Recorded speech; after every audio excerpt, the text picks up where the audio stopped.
It's the Worldwide Sports Radio Network.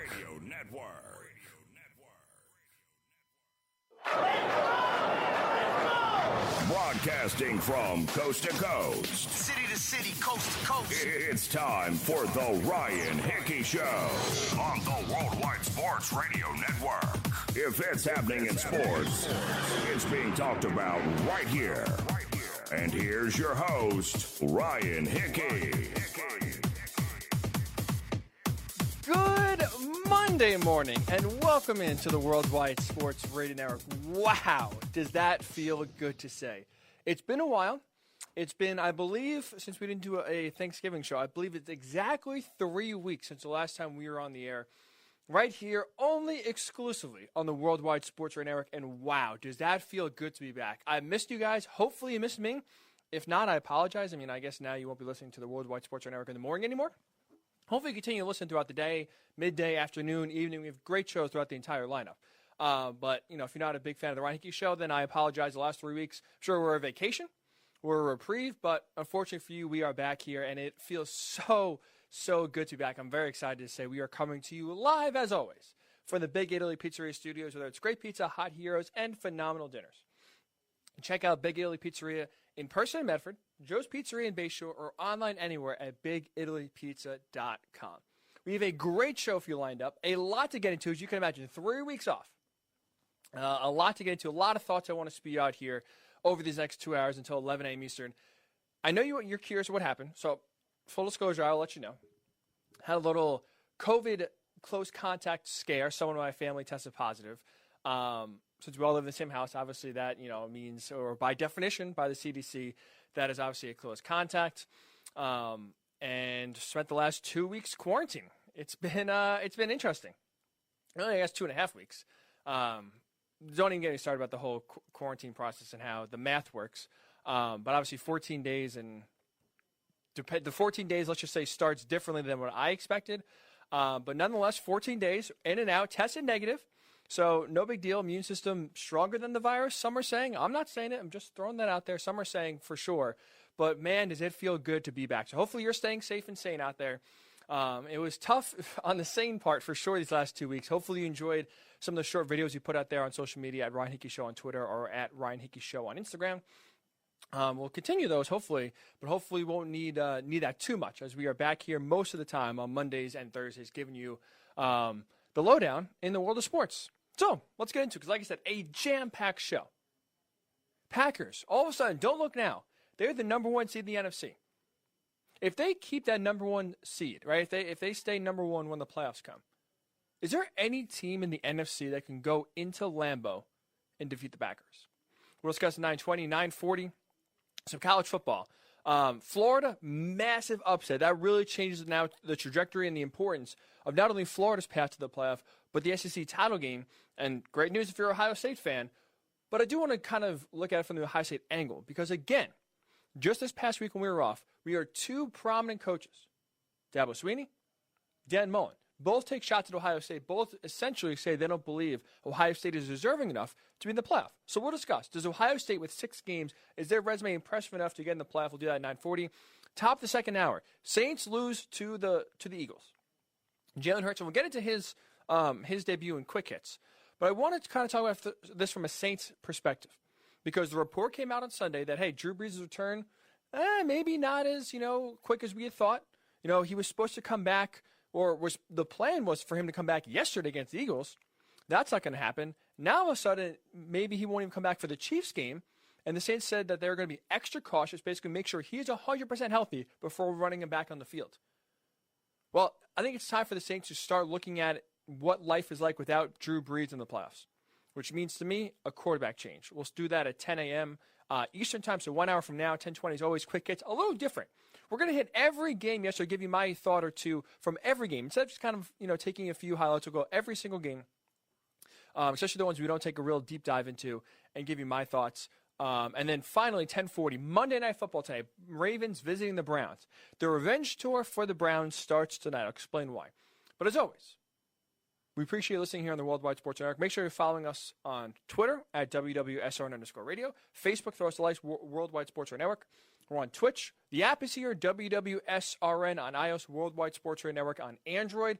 And also, throw us a like on YouTube, Worldwide Sports Radio Network. That's a great avenue, a great resource to catch up on every show because we're live on YouTube every single morning, afternoon, night, midday, weekend, whenever.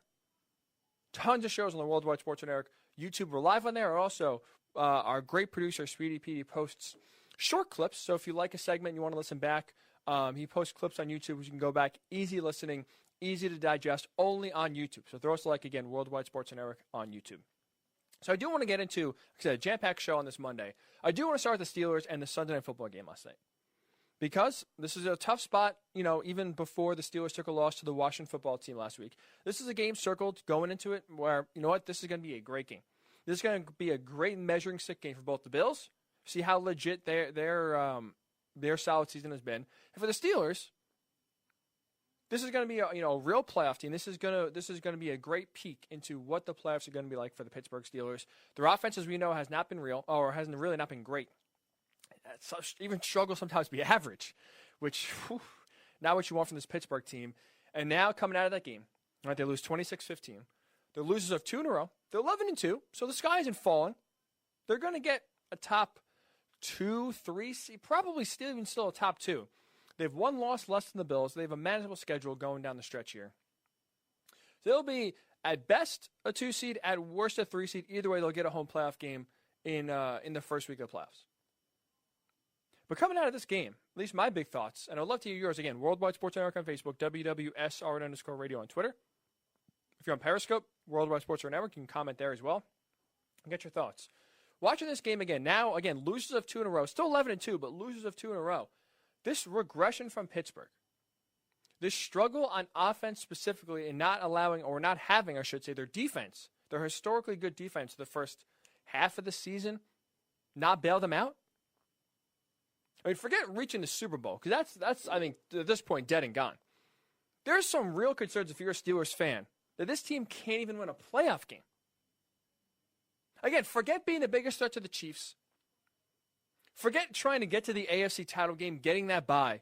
You got to worry about winning on Wild Card Weekend, whether it's the Colts, whether it's the Browns, whether it's the Ravens, Dolphins. That's no easy feat. That's no, oh yeah, they'll win that game. They're better. They'll lock it up. This team is in real regression mode. And outside of the record, what really gives you any thought, any hope, any confidence that once the playoffs come, this team is going to just flat out win a game? I'll ask you this question. What scares you about this Steelers offense?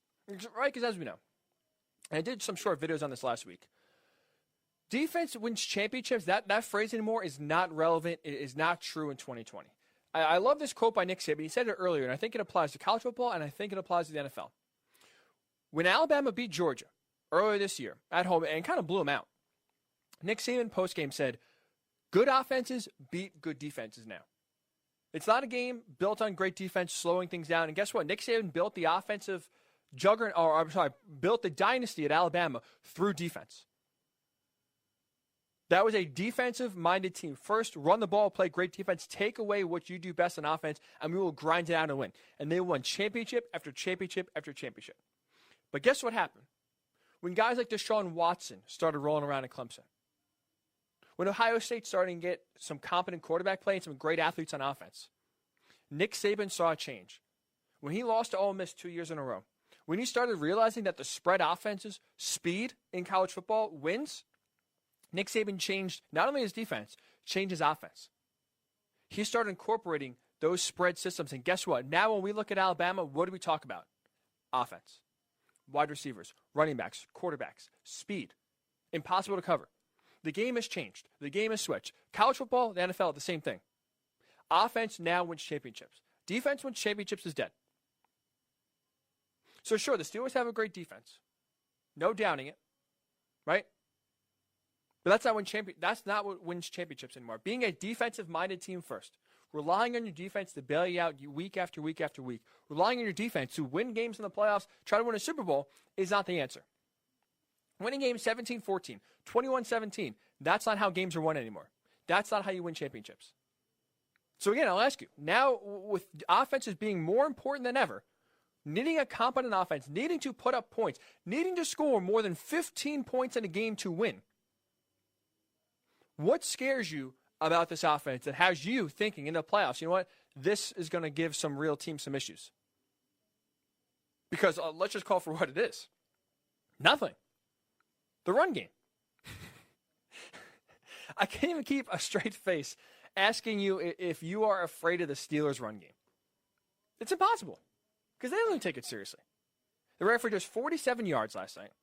They entered Sunday with the fourth fewest, easy for me to say, fourth fewest rushing yards per game. They've attempted the sixth least amount of rushes. So they're not having success running the ball, and they've stopped even trying. Forget balance.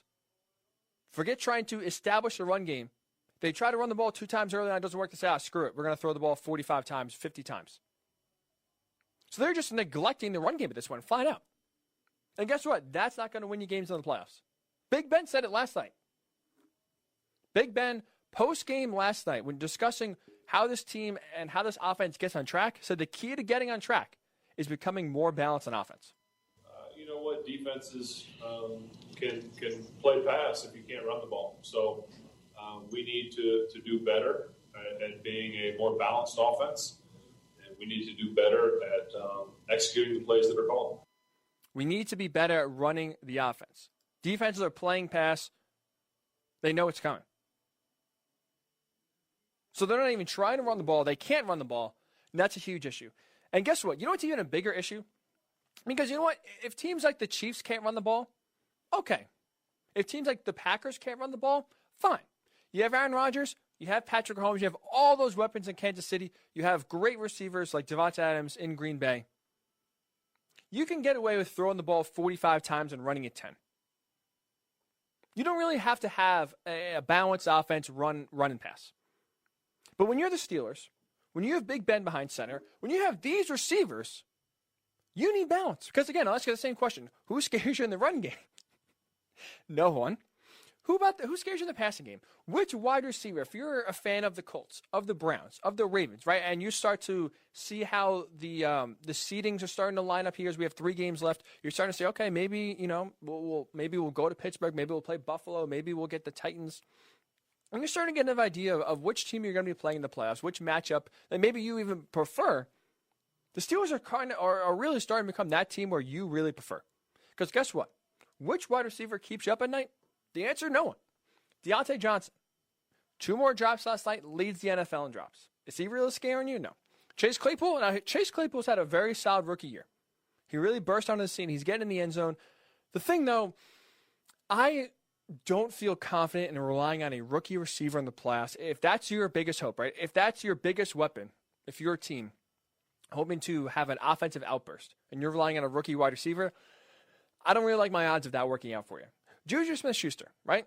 So Claypool's not scaring you. Deontay Johnson's not scaring you. Maybe Juju Smith-Schuster, right? He is the most established receiver in that wide receiver room. He has the most cachet. He has the most success so far. But is he really someone you worry about dominating a game? If you're a defensive coordinator, if you're a fan of another team playing the Steelers, are you sitting there on Sunday sweating anytime Juju Smith-Schuster, the ball's thrown in his area? Because I'm not. I'm not sitting there saying, oh, man, hope Juju doesn't kill us this week. Oh, geez, whatever we do, put 10 guys on him. We got to take him out. He's going to kill us. No, he's not. He's more dominant on TikTok than he is on the field. So, sure, let Juju do his dances. He'll get a few yards over the middle, but he's not a guy that's going to break one. He's not a Tyreek Hill where you get him in space, forget it. He's not a deep ball thrower where he's just a big body receiver that will just go up like Julio Jones or DeAndre Hopkins and just grab it from you. He's a pretty good receiver. I wouldn't say he's a number 1 wide receiver.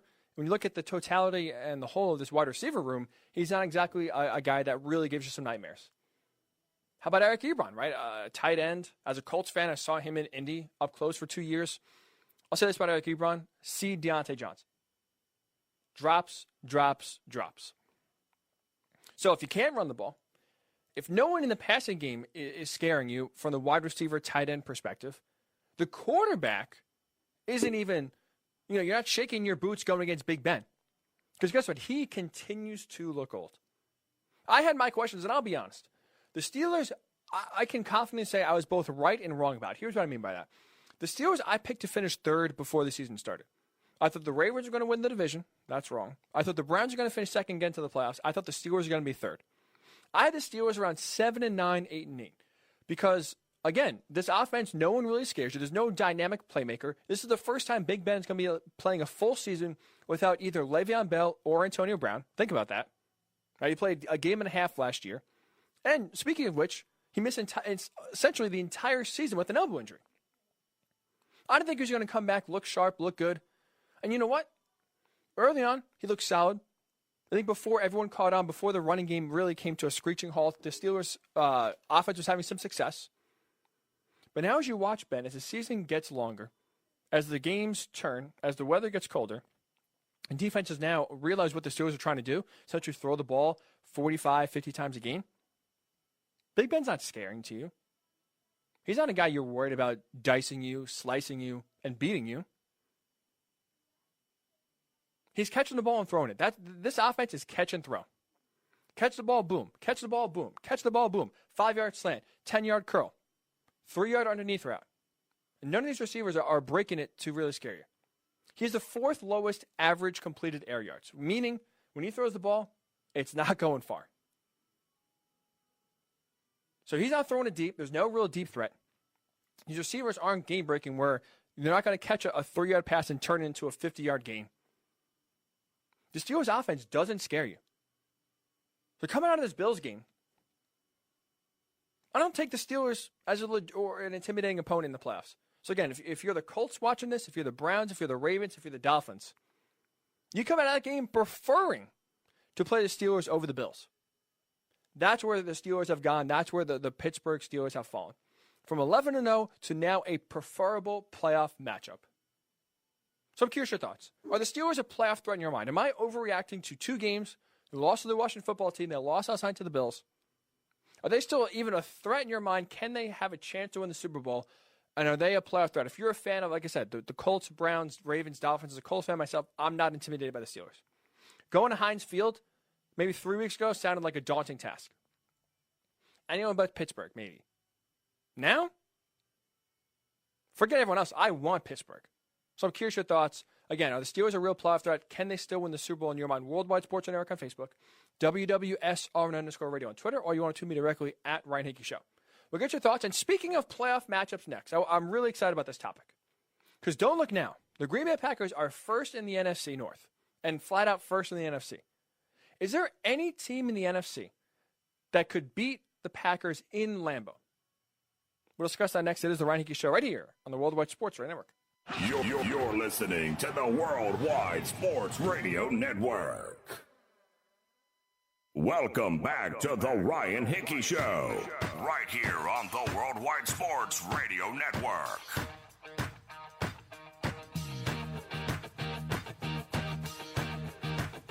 We are back here on the Worldwide Sports Radio Network on this Monday morning. 3 weeks off. It is so good to be back talking some sports with you right here, as always, on the Worldwide Sports Radio Network. Steelers. Regression is real, and they've turned into a team that I think teams are starting to line up to want to play. When you look at Buffalo and you say, you know what, going up to Buffalo trying to beat the Bills, that's going to be a tough task. Titans at home. Titans, you never know what you're going to get. But when it comes to the Steelers, when you look at possible playoff matchups here, if you're a wild card team, Pittsburgh, I think, is one you're circling. This offense doesn't scare. The defense has regressed a tiny bit. That's also because they were playing at such a high level. It was almost unsustainable to be playing that good. And now when you need the Steelers' defense to essentially almost pitch a shutout or hold teams to a touchdown or 10 points, if you want a chance to win the game, you feel pretty good about going into Pittsburgh and winning that game. So forget Super Bowl. Forget being the biggest threat to the Chiefs. Forget even trying to get to the AFC title game. This Steelers team now, you lose first place in the AFC. You lose the bye currently. This is a team that I think is going to be reeling. And will be even lucky to win a game in the playoffs now. That's how bad it's gotten. This offense does nothing to scare you, so I'm curious your thoughts. Facebook, Worldwide Sports Network. Twitter, WWSRN_radio. If you can comment on the Periscope if you like. Tweet at WWSRN_radio. Tweet me at Ryan Hickey Show right on Facebook. Again, Worldwide Sports Network on the live stream. Are the Steelers a playoff threat in your mind? Are you concerned if you are a fan of the Colts, of the Browns, of the Ravens, of the Dolphins, and you start circling or looking at the landscape of the AFC, saying, you know what, a first-round matchup with Pittsburgh? Okay, let's go. I'm feeling good about my team's chances. I like that matchup.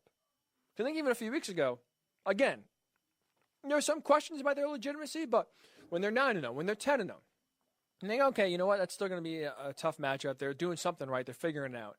But now I think the kryptonite has been, or at least thrown out there, I should say. And the Steelers have struggled to respond. So again, can the Steelers even win a playoff game? Are they a threat in your mind? Facebook, Worldwide Sports Network, Twitter, WWSR_radio, at Ryan Hickey Show, also on Twitter. We're going to do some more Thursday. This popped up really quick on my timeline I want to share before we move on to the Packers. That is, I guess, apparently now, James Harden, despite the John Wall trade 2 weeks ago, despite now reporting to Rockets training camp, still wants out of Houston. The John Wall trade was not enough to quell his want to get traded. He's expanded his list, which, again, James Harden's preferred list of teams to get traded for is like me going to my boss and preferring I have a salary of $1 million. Errol, if you're listening, I prefer a salary of $1 million, please. I have no leverage to get the $1 million. Errol has no real reason to give me $1 million.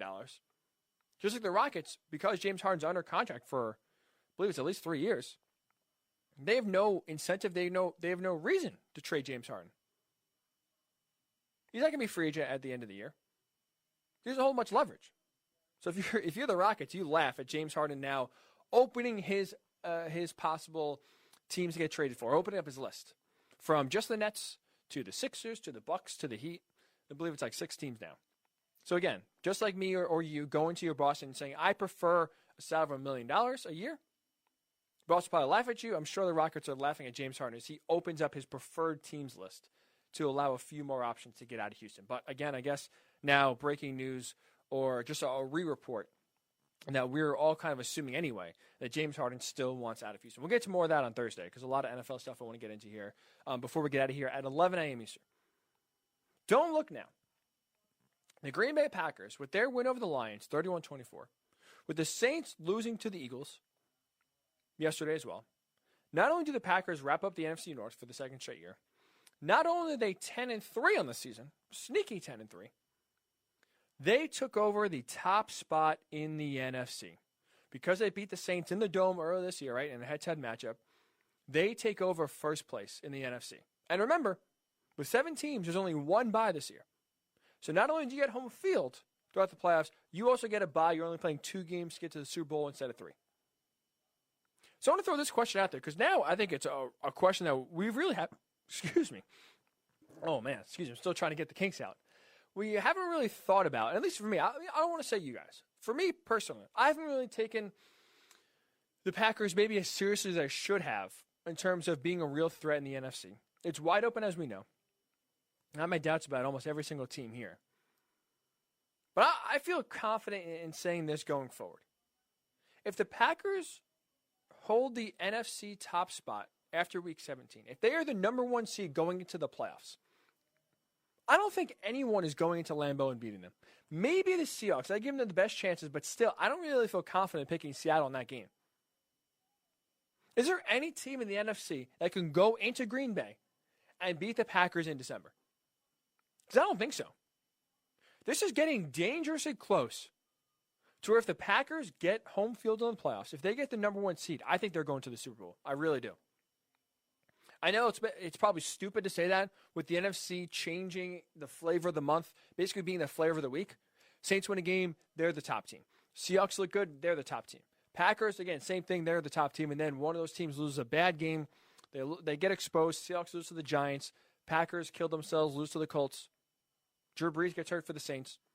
It's been a rotating door at the top for sure. The Rams have some impressive wins at some point. But I feel confident. If the Packers get the top seed in the NFC, I don't think anyone's going in there and beating them. I'll ask you, which team in the NFC do you have confidence in, do you think could go into Lambeau in January and beat the Packers? Is it going to be Drew Brees and the Saints?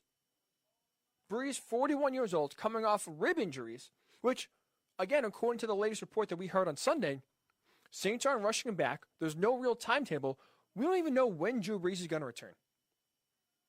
So now do you think an injured Drew Brees, who maybe at best is 100%, but may not even have a regular season game to get the rust off before entering the playoffs, can go into frozen Lambeau and beat the Packers and Aaron Rodgers? The Rams? Can that team with Jared Goff, who, let's be honest, Sean McVay doesn't even really trust as far as he can throw him? Do you trust Jared Goff to make enough throws over Aaron Rodgers in January to beat the Packers and move on? Buccaneers. Tom Brady, as we know, he has played in the Northeast. He knows what it's like to play games in the cold and win in the cold. But he's struggling with the deep ball this year. Again, the Buccaneers offense still seems out of whack, out of sync. This is a Tampa Bay team who, despite Tom Brady, most of them haven't really played in cold weather climates. I don't think they can go into Lambeau and win. The Cardinals, their offense has hit the skids these last 4 games. And again, another warm weather team that I don't see going into Lambeau and winning. I think the Seahawks have the most potential of anybody. There's one team I would say, all right, you got to pick a team that could go and beat the Packers. I think it is the Seahawks. Now, look, they played last year. Both of these teams, I think, are markedly better this year than last year. But still, the Packers won that game. Say what you want about Russell Wilson and this offense looking better this year. Aaron Rodgers and this offense is looking better this year. So let's also look at it and discuss it from this perspective, right? So, again, you have the Saints, the Rams, the Buccaneers, the Cardinals. 4 of the 5 teams, because we're not even going to – the NFC East is just there. Giants, Washington football team, I'm sorry, zero confidence they'll even win a playoff game, let alone even get to the point where they're playing the Packers in Lambeau. So I'm keeping them out. So 5 teams out of the 7, right? Or 5 teams out of the 6 that have chances to go to Lambeau. 4 of them coming out of warm weather climates. Cardinals, Buccaneers, Rams, Saints. I think that is a real factor. Gives the Packers a significant edge at any other home field, despite, again, having no fans in any of these stadiums or extremely limited fans. Lambeau in January is the biggest home field advantage any team in the playoffs has. Think about it. In the AFC, Buffalo, Pittsburgh, Cleveland, Baltimore still are used to playing in the elements. So again, going into Arrowhead in chilly January is not as intimidating for most of these teams.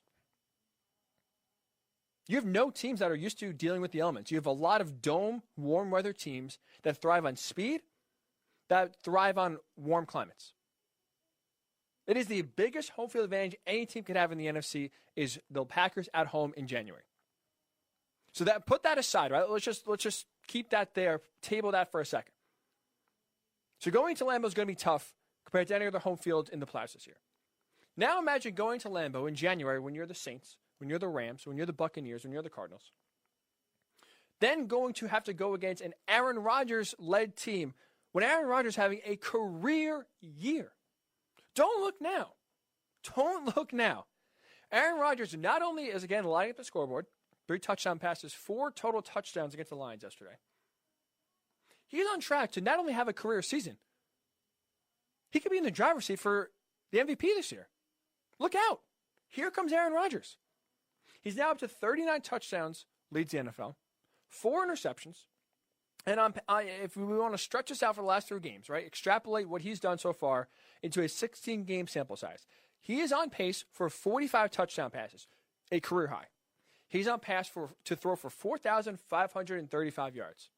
That would be second highest in his career, 100 yards, so just 100 yards short of his 2011 career high when he won the MVP. So now, again, having to go into a frozen Lambeau field in January is tough enough for a lot of these teams that come from domes, that come from warm weather climates. Now you also have to go against Aaron Rodgers, who, as we know, is elite, is one of the best quarterbacks to ever play the game, one of the best quarterbacks in the NFL. And now he's having arguably his best season he's ever had. Think about that. Do you know how hard that is for any defense to try to slow down Aaron Rodgers?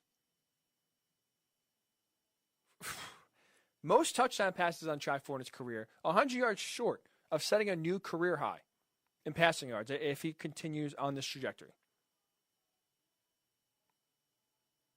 So who's going in there and beating the Packers? Because I don't see anyone doing it. Green Bay 5-1 at home this year. They're averaging 31.5 points per game at home. Just at home. So again, is it Drew Brees coming off injured ribs who we're not even guaranteed that he will start in the playoffs? There's a real chance he might miss the playoffs, and we'll get to that in 40 minutes, or 20 minutes. What am I doing? Can't do any math here. Still trying to knock the rust off. I apologize. 25 minutes. I said 3 different times. I am so sorry. But this is real. So if you want to be exact, at my clock, 24 minutes, 10 o'clock Eastern. We're getting to the Saints. But there's no guarantee Drew Brees is playing. Again, the Cardinals' offense has hit the skids. The Rams, I don't trust Jared Goff to outduel Aaron Rodgers in a frozen Lambeau Field. Buccaneers, same thing. I don't trust his offense. If they have to go toe-to-toe against this Packers defense, this Packers offense, I'm taking Aaron Rodgers in that over Tom Brady. The Seahawks have the potential again, but they also have the worst passing secondary in the NFL. That defense and that secondary specifically is a liability. So, yeah, I'll take Aaron Rodgers in that matchup over Russell Wilson again. So don't look now. But the Packers are this close, I think, to booking their ticket to Tampa Bay. They are this close. Look at their remaining schedule. Panthers, Titans, at the Bears. 2 winnable games, if not 3. They'll be favored in all 3. Saints schedule, Chiefs at home, loss. Vikings at Panthers. So even if they go 2-1, all the Packers have to do is go 2-1. They have the tiebreaker. Saints are really behind the 8 ball here, so this is looking more and more like the Packers are going to get the number 1 seed in the NFC. And if that's the case, if that happens, it's a major advantage for them, and I'm telling you, I don't see any team going to Lambeau and winning. So if the NFC wants to keep it wide open, right? I even wrote an article 2 weeks ago highlighting how wide open the NFC is, right? I gave one reason why there's reason to believe this team could go all the way to the Super Bowl. I gave one reason why there should not be believed. You know, that's a major concern that will hold them back from playing in the Super Bowl. That, all that wide openness, that parity, if you will, I think is gone if the Packers have home field in the playoffs. So I'm curious your thoughts. I laid it out. I have no team. I can really foresee no team in the NFC going into the Lambeau in January and winning. Is there any team in your mind that you think can beat the Packers in Green Bay in the playoffs? I'd love to hear who and why. So again, comment on Facebook, Worldwide Sports Network, Twitter, WWSRN_radio, at Ryan Hickey Show, also on Twitter if you want to tweet me directly. Which team could go into Lambeau and beat the Packers in the playoffs? For me, the answer is none, but I would love to hear your thoughts. So get your thoughts, and when we come back, Ohio State, are they deserving? Is 6 games enough for them to be considered for the playoff? 2 prominent college football coaches say no. Tell you why I say yes next. It's the Worldwide Sports Radio Network. Welcome back to the Ryan Hickey Show, right here on the Worldwide Sports Radio Network.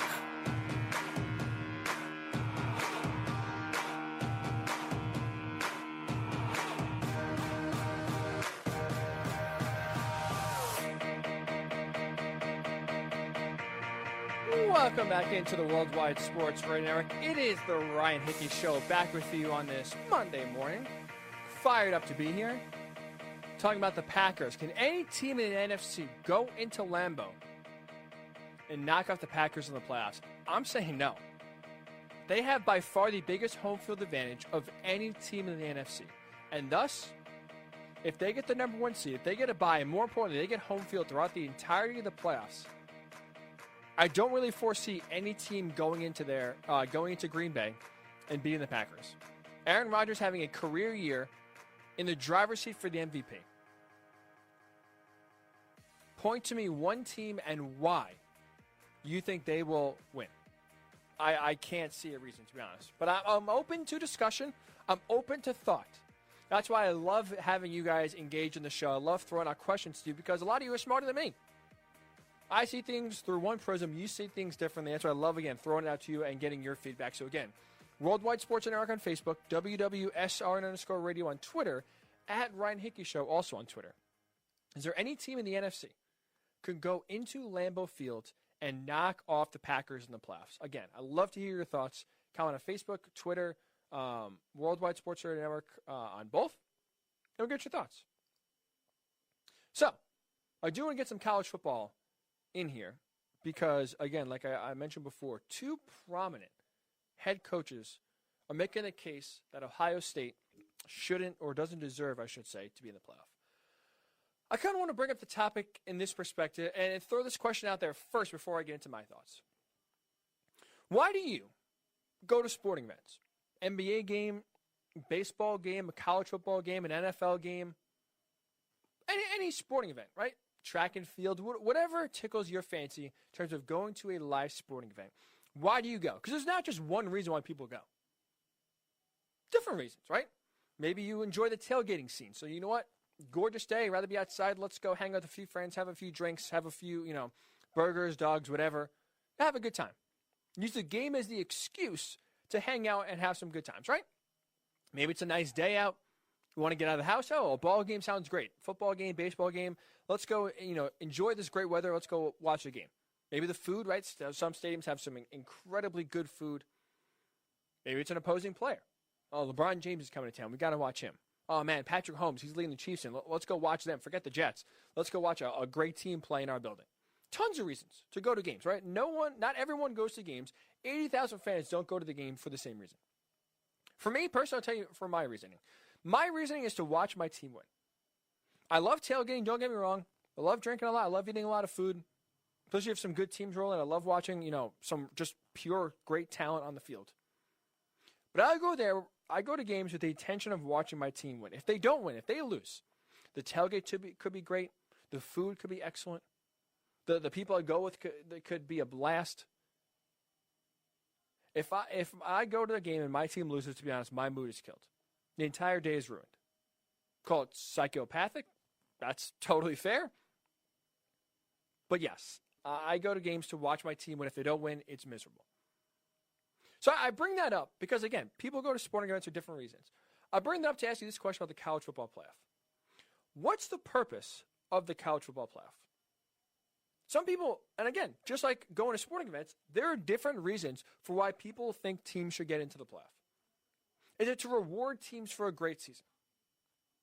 Oh, man, this team came out of nowhere. They had a few good wins. Let's throw them a bone. Let's let them get to the ultimate stage and really reward them as a pat on the back. Say, hey, great season.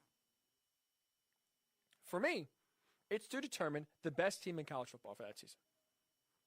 The playoff is used to pick the 4 best teams, play each other, and then say at the end, that is the greatest team in college football. So for me, the criteria of putting teams in the playoff is the 4 best teams. And I bring that up because, again, I just teased it before. The question is Ohio State worthy of competing for that title? Have they done enough? Have they shown enough to where they deserve to be in the same conversation, to compete for the same championship that Alabama's competing for, that Notre Dame is competing for, that Clemson is competing for? They're 5-0 currently. They have 2 wins over ranked opponents. They play a 3rd-ranked opponent on Saturday. They should win Northwestern. That should move them to 6-0, 3 wins over ranked opponents. For me, Ohio State has done enough. The Buckeyes, watching them with the eye test, seeing who they've beaten, seeing how the rest of college football played, there's no real question. I'm honestly shocked this is even a topic. Because to me, Ohio State fits the bill. They check the boxes that say, this is one of the 4 best teams in the country. And I am personally in the business of putting the 4 best teams in the college football playoff. But not everyone, like I said, just like going to sporting events, not everyone has that same belief. The playoff is for different reasons. And if you're Clemson head coach Dabo Swinney, when speaking on the Rich Eisen show that I'm about to play right here, believes, you know what? The playoff isn't about putting the overall straight-up 4 best teams in the playoff. Here's Dabo Swinney again last week on the Rich Eisen show. Anytime you step in between the lines in the game of football, there's a lot that can happen. There has to be some type of standard. And if I was on a committee, it would be hard for me to leave out a 10-1 Texas A&M or a 11-game Florida team, over a team that's played 6 games. That would be hard for me. It doesn't mean they're not a great team and could win the whole thing. I just think that there has to be, from a big picture standpoint, I would lean toward rewarding the teams that have been all in. So again, that was last week. That was before Florida lost. So he's not saying Florida should be in despite losing to LSU. But if you just heard Dabo Swinney there, right, he was asked about does Ohio State deserve to be in the playoff after playing 6 games. Dabo Swinney, in that clip I just played, you said, quote, doesn't mean they aren't a great team and could win the whole thing.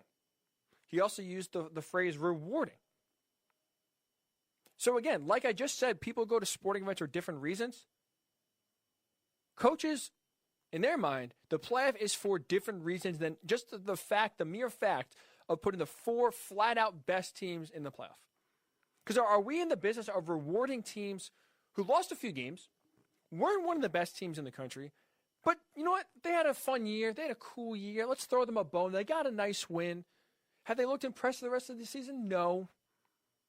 Did they play a top 4 team and get their doors blown off in Texas A&M? Yes. But you know what? Let's reward them because they played a few more games. That's it. Not that they're one of the 4 best teams. Dabo Swinney in that clip never said one time Texas A&M deserves to be in the playoff because they are one of the 4 best teams. His basis is that they played more games than Ohio State. Now, sure, Florida is an example where you play more games, maybe you get tripped up. Maybe. But if that's the logic and reasoning, that Ohio State didn't play enough games, there wasn't enough trap games for the Buckeyes to hold them out, then what are we really doing here? Because again, I'm in the business of putting the 4 best teams in the college football playoff. And Ohio State is in that category. There's a few reasons. Let's go with the stats, right? Because there's a bunch of different metrics that we can use to say, you know what, this team is one of the 4 best. I'll lay out all the metrics why I believe so right now. Stats, right? Wouldn't you say stats would back up or at least give you an idea of, okay, how does this team stat-wise compare to the rest of the country? A lot of these averages are by per game.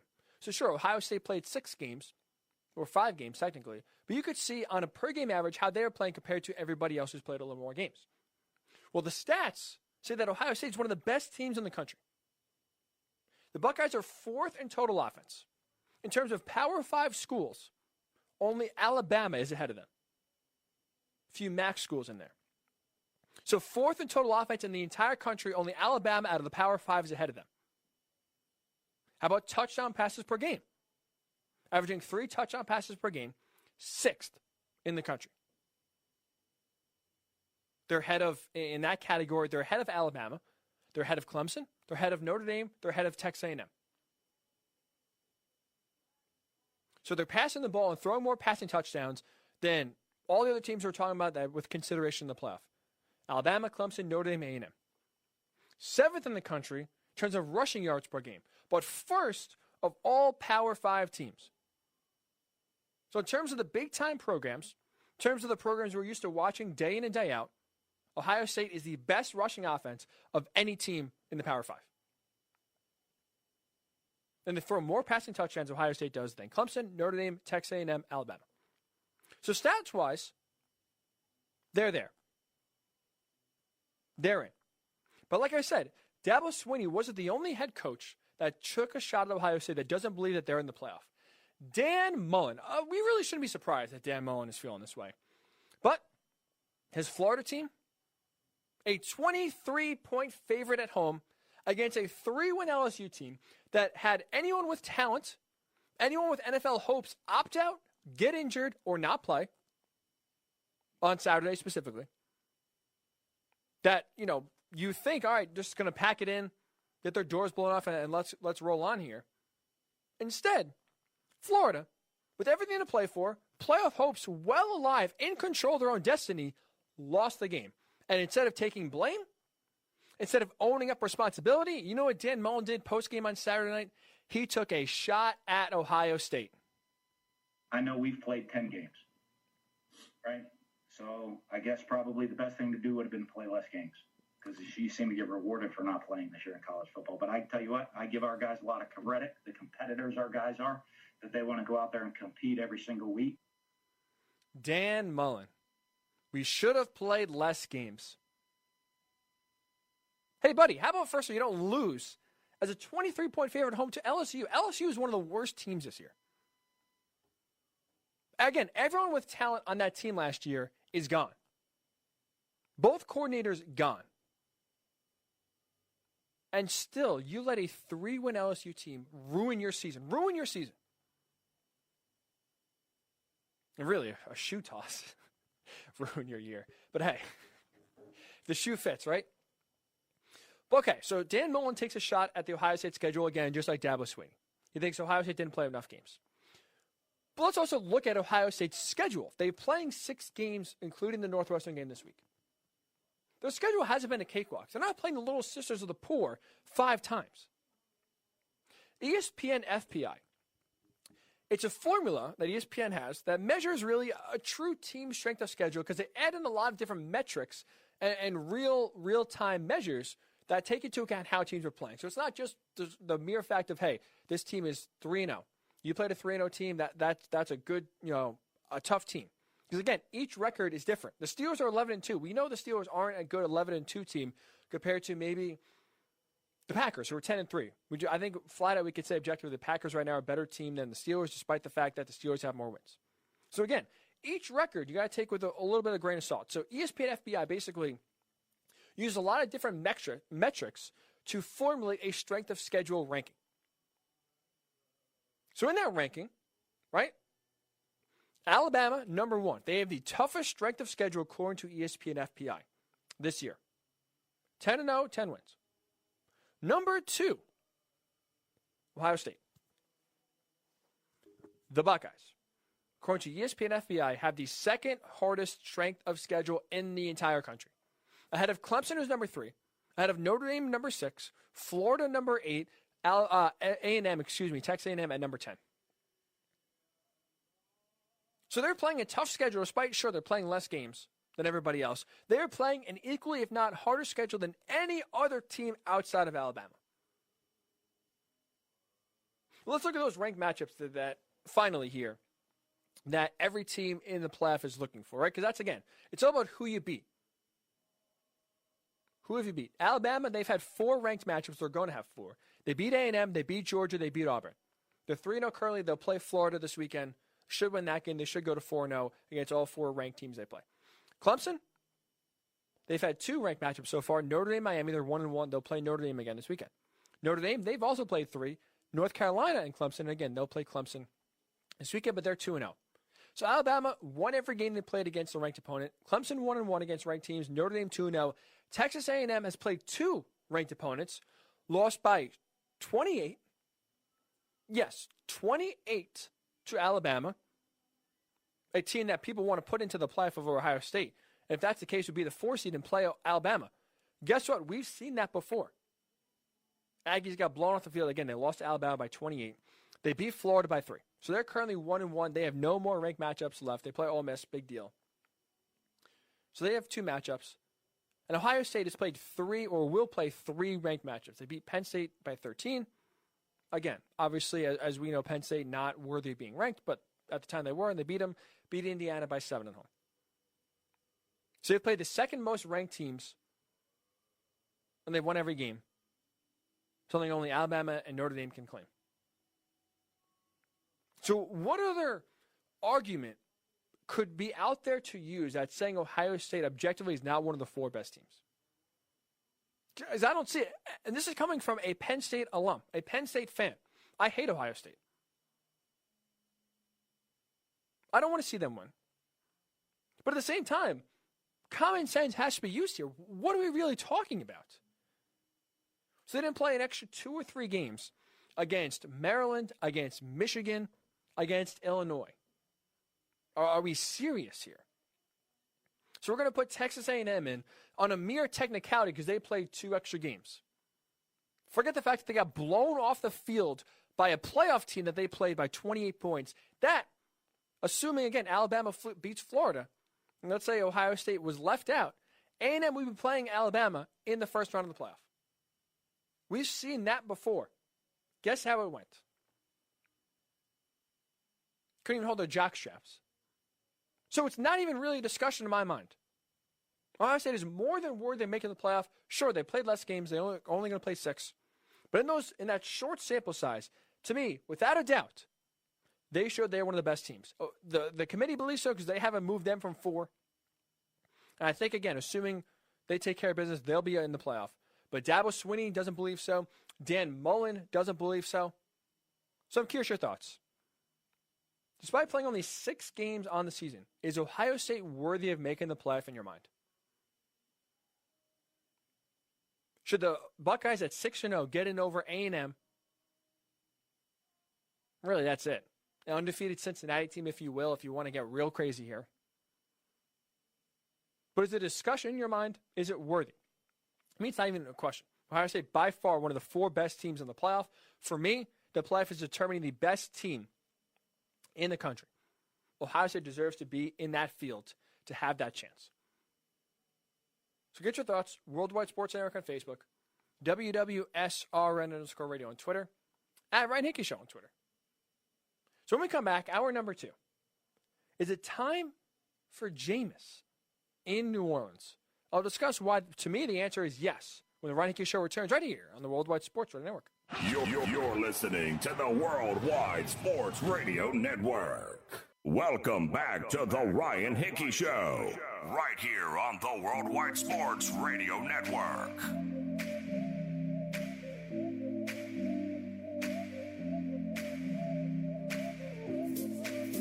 Hour number 2 of the Ryan Hickey Show. We are back after a 3-week hiatus. In case you missed the beginning of the show, had a little COVID scare, close contact, had to quarantine for 2 weeks. All good. Tested negative, thankfully. So we're staying safe and sane. Hopefully you are as well. I missed you guys. Hopefully you missed me back. If not, well, I guess I'm in big trouble. I guess,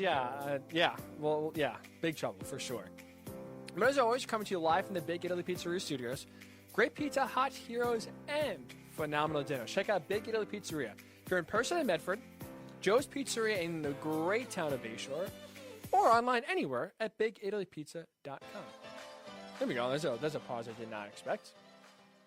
So we're having some computer issues. I was a little nervous. I had to 3 weeks off, had to dust off the old computer, get my bearings again, get used to setting everything up, but so far, knock on wood, still a long way to go, but so far, no issues, and we are rolling here for hour number 2.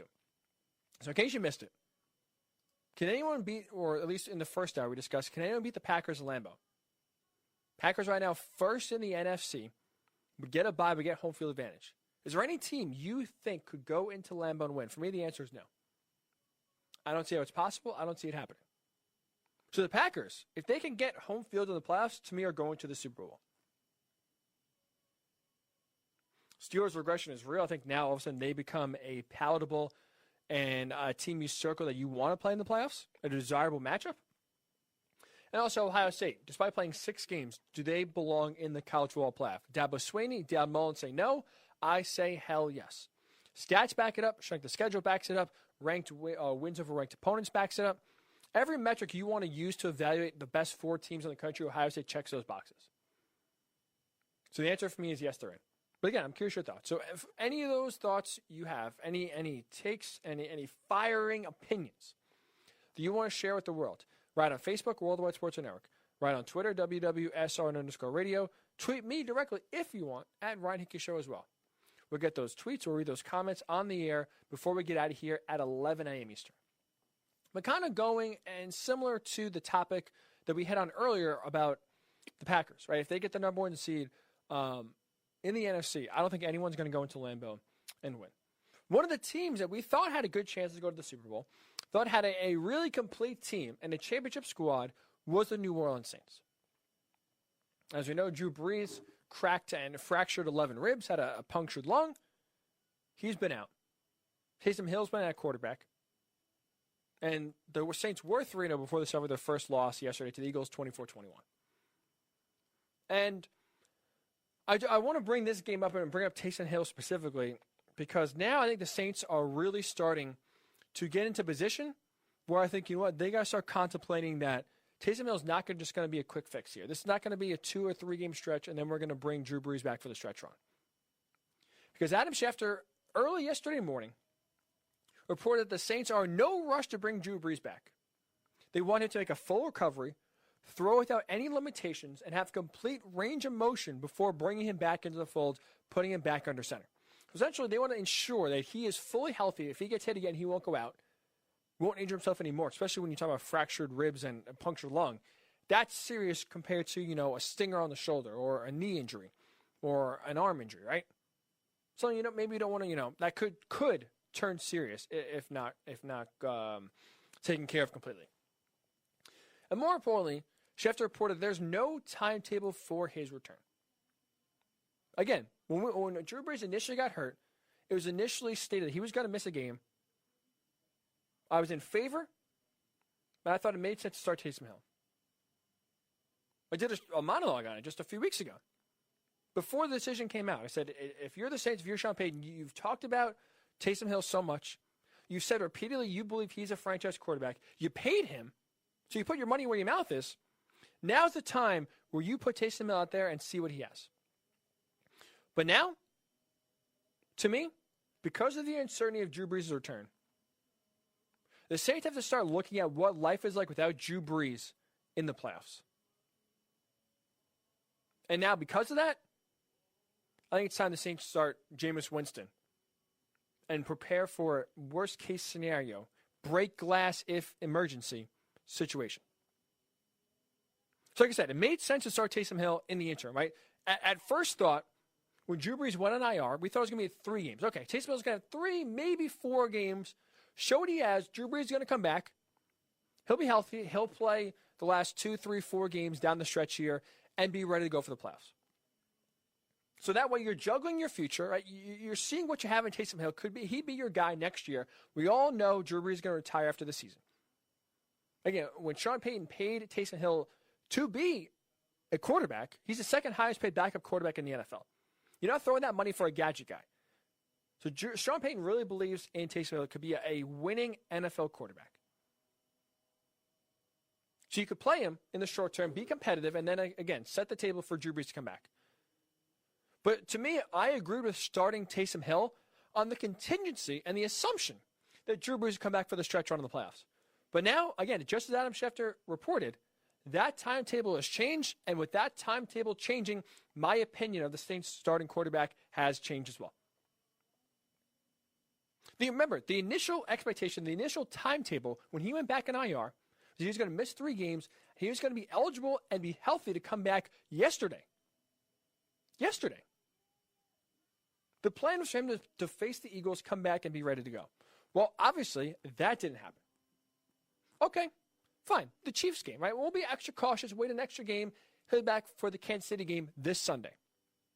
Well, now, with that report yesterday, to me, reading between the lines, Drew Brees is not going to be returning this Sunday for the Chiefs. So if he misses this game, this upcoming game, quick math here, I'm not great on the spot with math, but I'll try. If he misses this game against the Saints, against the Chiefs, my apologies. So if Drew Brees doesn't play against the Chiefs, which it doesn't seem like he's going to be able to play against the Chiefs, that will mean the Saints have played 14 games this year. Quick math, 16 games scheduled, 16 minus 14, 2. There's only 2 games left to get Drew Brees back, healthy, and ready to play for the playoffs. Time is ticking. And now, with the Packers overtaking them for the number 1 seed, having the tiebreaker, so if they finish with the same record, the Packers will win the tiebreaker and thus keep the number 1 seed. It's trending like the Saints are going to be playing on Wild Card Weekend. So now, when you are dangerously close to the playoffs, with an unknown with your franchise quarterback on his health and his return, because again, this is not a normal injury. This is not an injury where we know a normal timetable is, like a torn ACL, like an injured shoulder, like an ankle injury, right? We have basically, because we've seen almost every injury in the book, and a lot of these injuries are recurring, we have estimated and accurate timetables for return. Right? Some players heal faster, some players heal slower, but for the most part, we know, okay, sprained ankle, 2 weeks, give or take. For fractured ribs and a punctured lung, there is no real timetable. Every person reacts differently. So now, if I'm the Saints, you got to really start considering, you know what? We may not have Drew Brees for the playoffs. An injured Drew Brees might not even be our best option for the playoffs, as crazy as that sounds. If he doesn't have a chance to play in the regular season, knock some of the rust off. That's a dangerous proposition to have Drew Brees return with his first game being in the playoffs. So now you got to start considering what your best option is to winning a playoff game if it's not Drew Brees, if he's not healthy enough to play, if he can't start. So for me, that answer is Jameis Winston.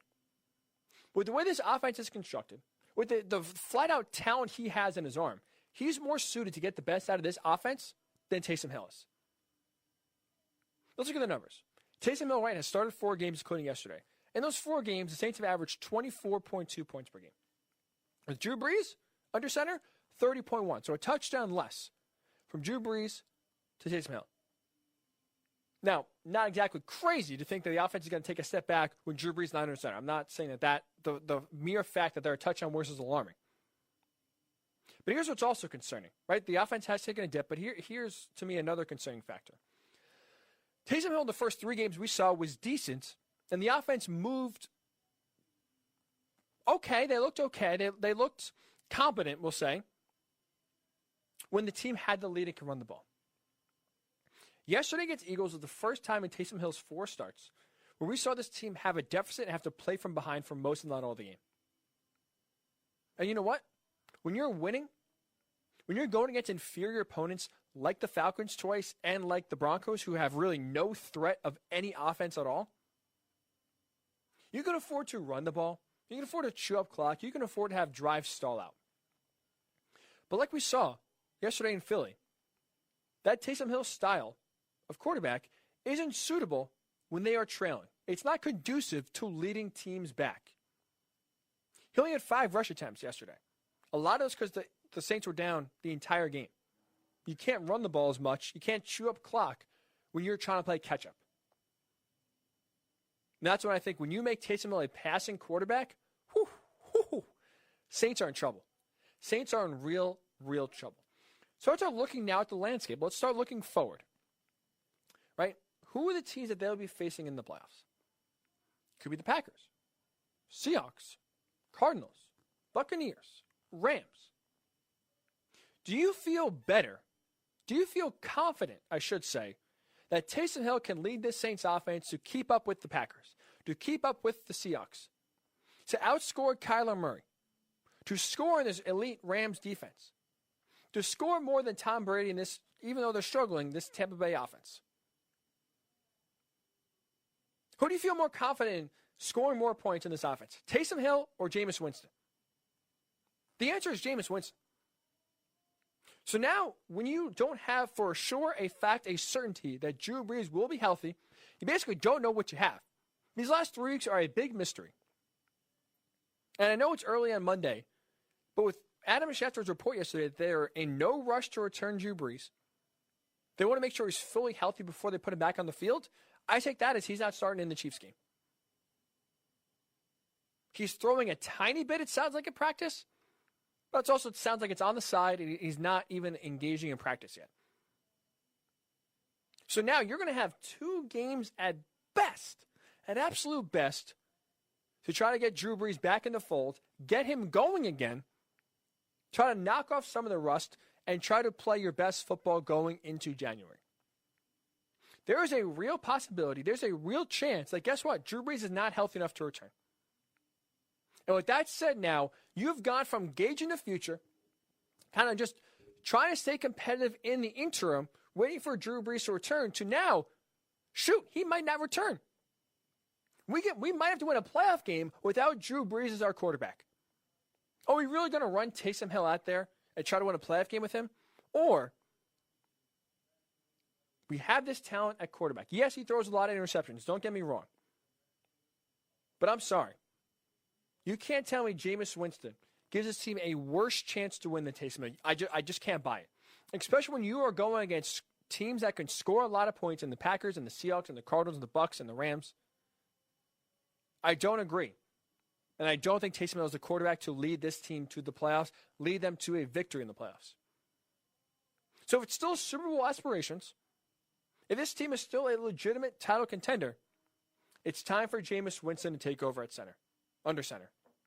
It's time for Jameis Winston to be the quarterback of the Saints, because now it's all about starting to look at your future without Drew Brees. You have to think of life without Drew Brees in the playoffs if that's going to come down to it, because right now there's no certainty, there's no guarantee that good old number 9 is going to be under center for you in Wild Card Weekend at home. So to me, the best chance you have to win is with Jameis Winston. You got to start getting him some reps, get him in the offense, get him going.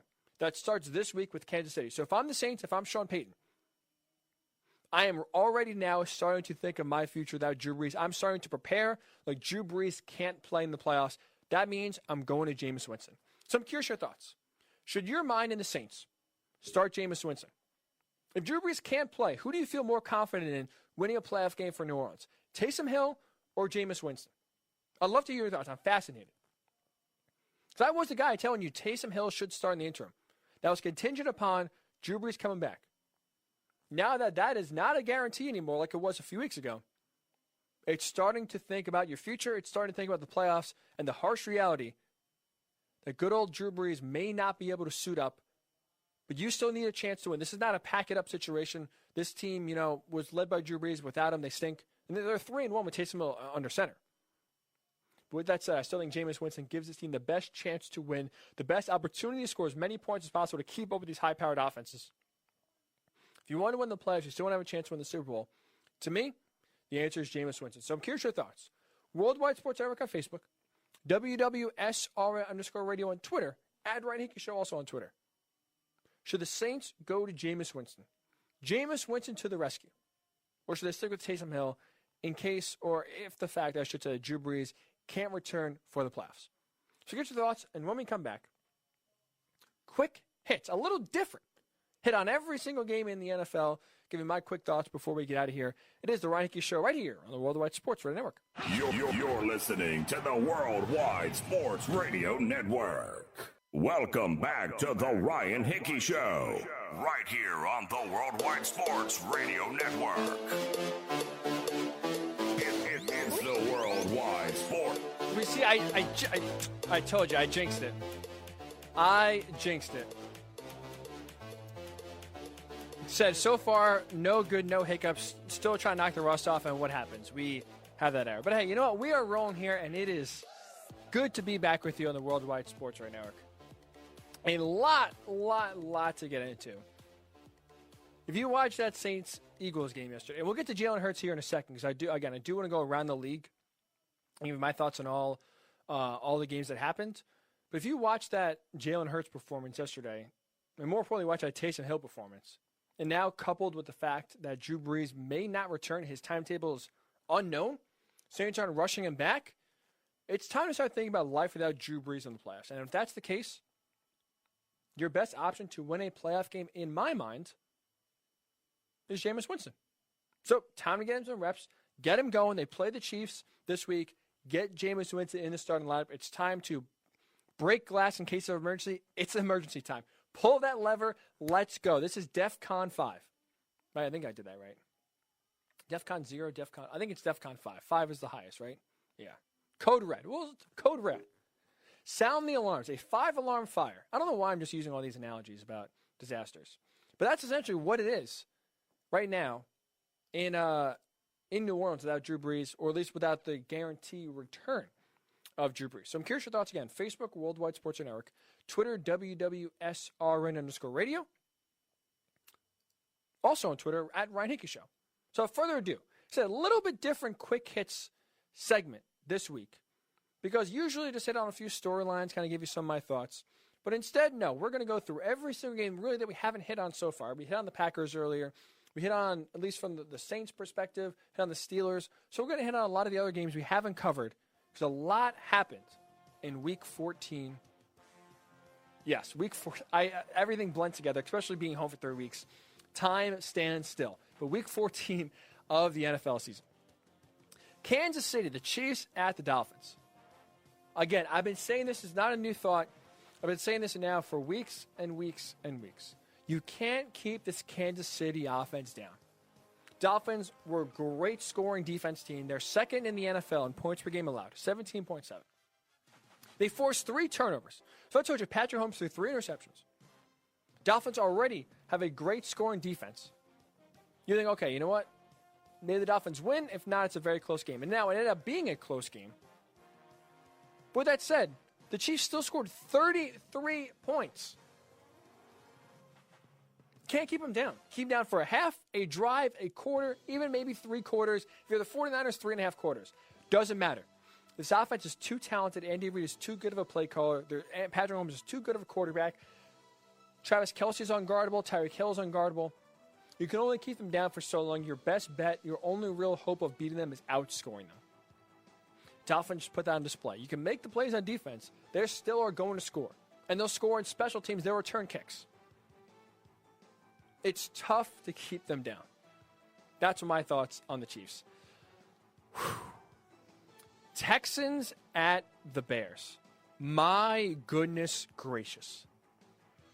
The Texans need help. Deshaun Watson is on a stranded island right now, on a desert island in the middle of the Pacific Ocean. He has help spelled out on the sand, right, with tree branches. He's trying to light a fire to get attention of a plane passing or a boat passing. But right now, no one's in the area. Because right now, Deshaun Watson is in the black hole. Think about it. Will Fuller popped for PEDs. They released Kenny Stills. Brandon Cooks couldn't play. So you were left to just Kiki Cutie as the number one wide receiver for Deshaun Watson. And if that's bad enough, right? If it's bad enough that you don't have a lot of weapons for Deshaun in offense, look at what the Texans defense yesterday did. They allowed, let me just pull it up to be exact here, to the Bears. They allowed 36 points. Now, I quickly am going to do some quick math. I didn't even think about this till right now. I'm going to guess that is by far the most points scored by the Bears this season. Let me double check here. They scored 30 points against the Falcons, and that's it. They scored 30 points against the Lions, 30 points against the Falcons, and now they scored 36 against the Texans. When you are allowing a Bears team led by Mitchell Trubisky to score points on you, score 36 points, your defense is in trouble, maybe even in more trouble than the offense. This is going to be, whoever the new head coach is, whoever the new GM is, this is going to be a tear it down to the studs rebuild. You have Deshaun Watson, you have the hope there, you have really the biggest ingredient that you need to have a successful team, but you have nothing around him. Literally nothing. He is a sunflower in a desert. No one even knows how he's surviving, how he's thriving, but he is, and everything around him stinks. Flat out stinks. Whew. Offensively, defensively, the Texans need help. Deshaun Watson, his last 3 games, I'm praying for you, man. I really am. Andy Dalton. Nice for Andy Dalton. He made his return to Cincinnati. Cowboys defeat the Bengals. 2 touchdown passes against his former team. Good for him. Now, with that said, Cowboys still have a hope of the division. No chance. They're going nowhere. Good for you, Andy Dalton. Nice little revenge game, if you will, beating your former team after they decided to cut you. Deservingly so. Not an outrageous thought. Maybe you thought maybe hold on to him for a year or so, but not exactly shocking or crazy that the Bengals decided to move on from Andy Dalton to get Joe Burrow. But nonetheless, a nice return in your first return back to Cincinnati. Nice of you to get the win. Cardinals at the Giants. Cardinals got the win. I don't want to say dominated the game, but they basically controlled the game. That's a better word. They controlled the entire game. With that said, Arizona's offense didn't really instill any confidence that they could be legitimate playoff threats. They got back in the playoff hunt, right? They still now have the 7th seed because the Vikings lost. So they flip-flop with Minnesota. Murray didn't really get his legs going too much. He got a little bit going early. But I thought the key to the Arizona offense is getting Murray back running. Not running 15 times or 20 times, but running 8 times, 10 times. Not even on design runs, just scrambles when no one's open. But this offense, didn't really look good. They benefited from 2 Giants fumbles, and really, in an inept Giants offense, they couldn't get the ball going at all. Took them to the third quarter to get over the 50-yard line. And despite having all these chances, right, despite having, felt the Giants punted a million times, turned the ball over deep in their zone twice, Cardinals are just 2 of 7 in the red zone. A totally stark difference than what they've done this year, so maybe it's just a one-off.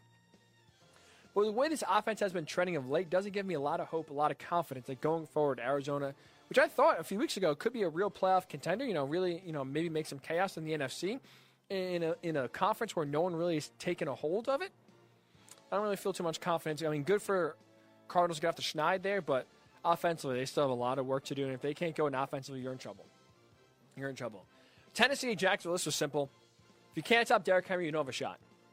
215 yards, 2 touchdowns for Derrick Henry.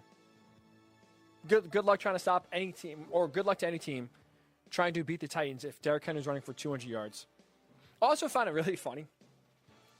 31-3 is what it took for the Jaguars to finally bench Mike Glennon and put Gardner Minshew back in. And I love, as soon as they benched Glennon, Minshew leads them right down the field for a touchdown drive. It's clear the tank is on. It's clear Jacksonville still has their sights set on the number 1 pick. Good luck trying to get it from the Jets. We'll get to them in a second here, but they are obviously not putting their best quarterback in that has a chance to win. They are playing the long game. They are trying to get that top pick. And it's just funny. You see Gardner Minshew finally get some action. Boom, touchdown right away. Jaguars know what they're doing. Minnesota at Tampa Bay. How in the world, watching this game, did Kirk Cousins go into the Dome last year with fans? Mind you, I know we haven't seen a game with a full stadium in a while. But let's not forget, even though this game happened in 2020, there was fans there. How did Kirk Cousins march into the Dome and beat the Saints in the playoffs? I don't understand it. Because yet again, here we are. The Vikings come out of nowhere, all of a sudden benefit from the Cardinal slide. As we sat here yesterday, before the game started, the Vikings had the 7th and final playoff spot. They have climbed back. They have roared back.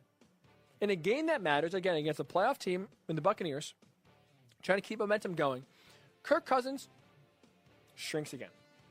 Shrinks again in the big moment, and I don't understand how he's able to win one playoff game. I understand, even a blind squirrel finds a nut sort of analogy. But, man, this guy, 225 yards, he threw for a touchdown, sacked 6 times. And honestly, it felt like in the second half, he would drop back and just look down at the rush, and it was just like a wave coming. I just had zero confidence at all the Vikings were going to get anything going in offense. They backed up, and, man, Kirk Cousins just continues to shrink in the big moment. It is. Now, if you can hear some frustration, part of this is because in the fantasy playoffs, I started both Adam Thielen and Justin Jefferson, and neither of them played well at all. Thank you to Kirk Cousins. All I need was you to throw to one of them. Maybe throw a touchdown to one, throw to the other a bunch. And Kirk Cousins instead just took sack after sack after sack. So, yes, a little bit is frustration. Because Kirk Cousins, for whatever reason, you know what? No, it's not even frustration. It's stupidity on my part. Stupidity that in a big moment, in fantasy football playoffs, I hitched my wagons to Kirk Cousins. I thought, you know what? He will find not 1, 2 receivers. He'll throw the ball well enough to give both of them good numbers. What an idiot. Be more dumb. So I should be mad at myself. But I am also mad at Kirk Cousins. That concludes this fantasy football segment of the show. Denver at Carolina. This is interesting because, look, Drew Lock balled out. Right, nice one for the Broncos, 4 touchdown passes. This is going to be very interesting because I honestly don't have a read right now what the Broncos are going to do in this offseason. I think it's almost a lock. Vic Fangio will be fired. I think they'll start over from scratch with the head coach. Question is, do they really tear it all down and get rid of Drew Lock and try to draft another quarterback? A lot of quarterbacks going to be out there. There's a guy like Kyle Trask. There's a guy like Mac Jones. Maybe depending on how Trey Lance, what his combine numbers are, what the feel is in the offseason, maybe if he falls down. Do the Broncos take a chance with the first-round quarterback and move out from Drew Lock? 4 touchdowns yesterday, but overall he has kind of struggled to read the field, had some immature moments. He's been an on and off, hot and cold quarterback. Yesterday he was hot, but there were also some downs as well. So I'm very interested because I really don't know so far what the direction of the Broncos is going to be. I am very interested. That's a team that I'm going to be fascinated to see what they do in the offseason. Saints at the Eagles. I hit it on from the Saints' perspective. I want to hit on the Eagles, though, because Jalen Hurts provided a real spark to this offense. Running game got going, no surprise, not only with him but with Miles Sanders. And it's interesting, too, because it took – now, I advocated for Carson Wentz to be benched 2 weeks ago, I think. The last week or 2 weeks ago. I thought it was a smart move because, you know what? He looked lost. The offense looked stagnant, and it just looked like everyone, could benefit from a change of scenery. Bring in a new quarterback, Jalen Hurts, the young guy, mobile, can make plays with his leg. Just give some excitement to this offense because it looked stale, it looked bland, it looked flat out lifeless with Carson Wentz. And Wentz was bad. He had his own issues, but a lot of other offensive line, wide receiver, running back, there was a lot of other issues, play calling. A lot went into it. And at least for one game against a pretty good team and a pretty good defense, that offense looked like it had some life. It was injected with some fun. Miles Sanders breaks off a massive run. He goes over 100 yards. Jalen Hurts goes over 100 yards on the ground. Jalen Reagor actually looked like, they finally used him in my mind for the first time all season how he was supposed to be used. And he was drafted as wide receiver, but Jalen Reagor is sort of a gadget kind of receiver. He's not a Tyreek Hill where he's super fast but also a good receiver. He's a guy to me that you just put in space. A little 2-yard screen, boom, let him run. Reverse, let him run. And they did that. 66 yards, not a lot, right? Not a game where you look at, wow, 66 yards, Jalen Reagor really had a great game. That's the most total yards he's had all season. So in a year that's been a bust so far for Reagor, and a year that everyone, when you look at Justin Jefferson, say, oh, what could have been? Man, we really missed that one. They see Jalen Reagor actually get used for the first time how he's supposed to be used. And again, without a doubt, obviously, having a mobile quarterback that can make plays with his feet really made the offensive line better. So, I mean, at this point, I think it's Jalen Hurts' job for the rest of the season. Figure out what you got, and in the offseason, it's going to be an interesting conversation. The Carson Wentz cap hit is huge. You can try to flatten it out over time in a trade, but it's going to be a very interesting proposition. If Jalen Hurts plays well, you have a real decision to make if you're Doug Peterson, if he's around, or is it time to move out from Carson Wentz? Colts at the Raiders. I'm telling you, the Colts are really starting to round into form. Yesterday's game, a flat-out domination of the Raiders, very impressive. They're running the ball really well, 212 rushing yards. Jonathan Taylor really had the best game of the season, 150 rushing yards. Philip Rivers, something I would not think I'd be saying here on December 14th. He's playing really well. I shouldn't say really well. He's playing good enough. 244 yards, 2 touchdowns. More importantly, the biggest stat with Philip Rivers, 0 INTs. The more he hangs onto the ball, the better this Colts offense is. He is doing, right now, this Colts offense is hitting their perfect stride. Yesterday was the perfect offensive game for the Colts. Establish the run it well. Philip Rivers makes some throws, use play action, throw the ball in space, don't turn it over, and take advantage of the defense when they try to come up to stop the run. And man, I'll say this. If T.Y. Hilton continues to play the way he's been playing the last few weeks, he is hitting up at the perfect time. This Colts offense could go to another level if he continues his play. 86 yards, 2 touchdowns yesterday. 4 now touchdowns in the last 3 games. Why that's significant? He had 0 touchdowns the first 9 games of the year. So he is starting to get featured by Phil Rivers. They're starting to have a real connection, whether it's health, whether it's familiarity, continuity. T.Y. is starting to get open a lot, and now he is scoring touchdowns and making big plays. That's going to be a real problem for defenses if that continues in the playoffs. And quickly from the Raiders' perspective, I know they fired Paul Gunther, their defense coordinator, yesterday. Bad defense, man. LOL. Speaking of laughing out loud, Jets at Seahawks. That's the only way. That's the best way I'm going to put it out there. This game is just a laugher. Not surprising. Seahawks need a get-right game. Jets, perfect. Basically a JV squad on the field right now. Sam Darnold, I get him out of there. He needs some help. Everyone needs a change of scenery. This team needs a big makeover. 3 more games, Jets fans. That's all. 3 more games of misery before you hope. Now, I have my doubts, but you hope they could turn the corner. Washington football team. The first place Washington football team. They beat the 49ers. Now, look, this offense flat out is tough to watch. But the good news for the football team, you know whose offense is also tough to watch? The New York Giants. Because right now, that's the team you're competing with to get to the playoffs. Giants lose, you win, you take a 1-game lead in the NFC East. Now, especially if Antonio Gibson can't play. They're a great running back who has turf toe. This offense, it's going to be tough. We'll see with Alex Smith what the deal is.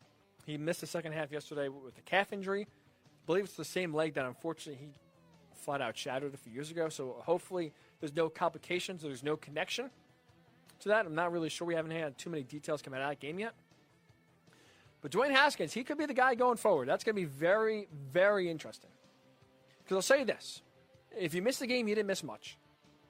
It's hard to have a lot of success when all of the touchdowns you score in the game come from the defensive side. They had a pick six and a Chase Young scoop and score touchdown. That was it.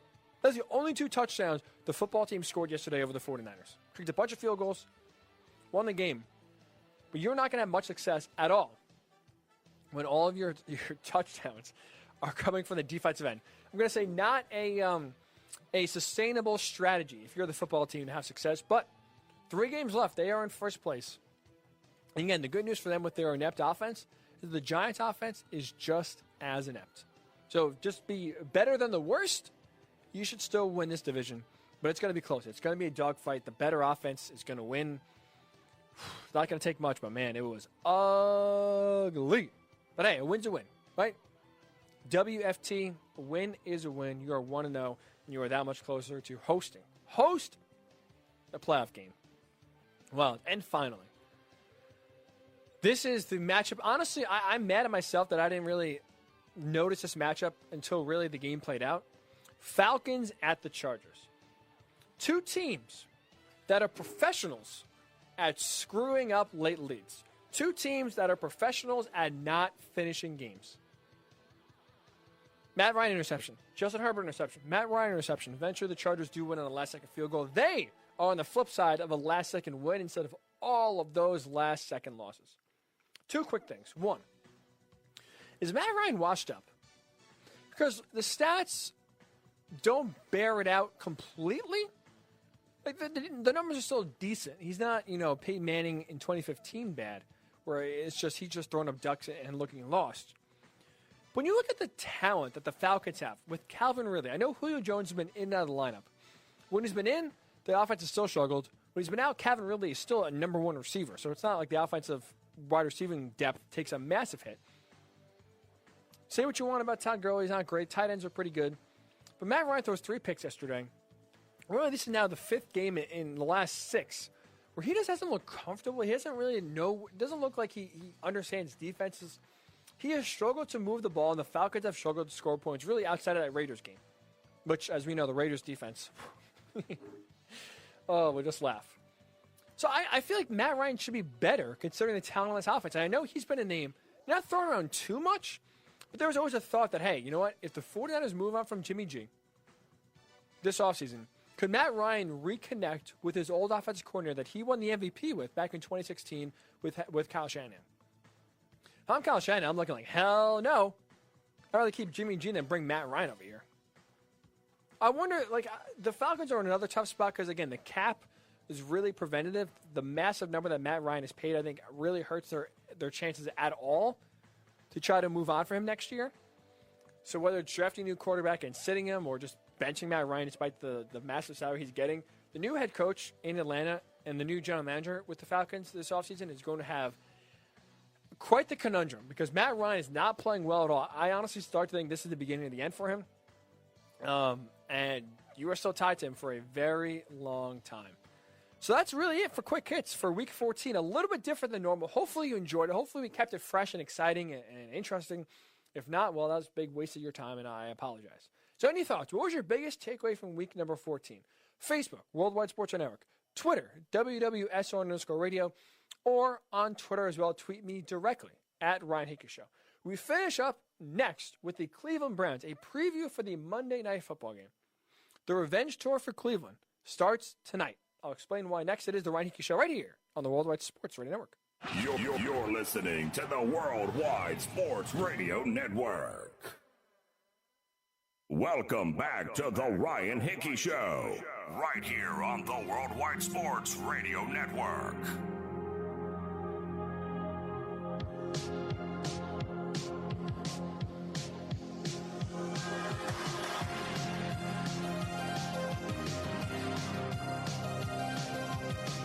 And we are back here on the Worldwide Sports Radio Network. One last segment as we return from a 3-week hiatus. In case you're just joining us right now, welcome. Hopefully we're starting your morning off on a good note. Was in quarantine, had a close contact with a family member who had the old COVID. Thankfully, all good. 2-week quarantine was interesting. Glad to be out. Been a long 3 weeks. It definitely It was interesting, to say the least, for sure. But definitely so good to be back because, man, I'll say this. It was very tough watching all these games, having thoughts, and only having 2 minutes on Instagram or 240 characters on Twitter to give all my blazing hot sports takes. Mostly wrong. So probably, honestly, these 3 weeks actually helped me. It didn't look as dumb as I usually do. But hey, that's why we're back here and spewing out more thoughts. So I'd love to hear, again, your thoughts. One last segment to get your final opinions, reactions to week number 14 in the NFL. We hit on a lot of stuff. Packers, if they get the number 1 seed, because currently they are slotted right there, I don't think anyone is going to Lambeau and beating them. The Saints, you started Taysom Hill, you lose for the first time. You're 3-0 on Taysom Hill. But with the report coming out by Adam Schefter on Sunday that the Saints are not going to rush Drew Brees back, that instead that they're going to take their time, make sure he's fully healed before bringing him back, you guys start thinking about now what life is like without Drew Brees in the playoffs. You know what that means in my mind? Starting Jameis Winston. I think that's the only solution. I do not trust and I do not think Taysom Hill in the playoffs is a good thing for the Saints. This roster is still very good. Jameis Winston takes his offense and elevates them to the next level, something Taysom Hill, I believe, cannot do. And it's time to start Jameis, getting him going now. Start him this week against the Chiefs. You got to give him 3 games, get his footing, try to get acclimated as much as you can with this offense or as much as you can with these players, and start preparing in case of emergency if the worst case scenario strikes and Drew Brees cannot return for the playoffs healthy. Steelers' regression is real in my mind. The Steelers have gone from a team that, you know what, I still thought that's an intimidating matchup going into Pittsburgh, not a team you want to play in the playoffs, to now if you're the Colts, if you're the Ravens, if you're the Browns, if you're the Dolphins, right? Whoever gets that 7th seed or 6th seed, depending on how the final standings shake out, you are looking towards Pittsburgh to want to play. Because if your options are Pittsburgh, Tennessee, Buffalo, tell you what team I'm not trying to play is Buffalo. But now you see the struggles, especially offensively, from the Steelers team. They're looking more and more likely. You know what? I want to play that game.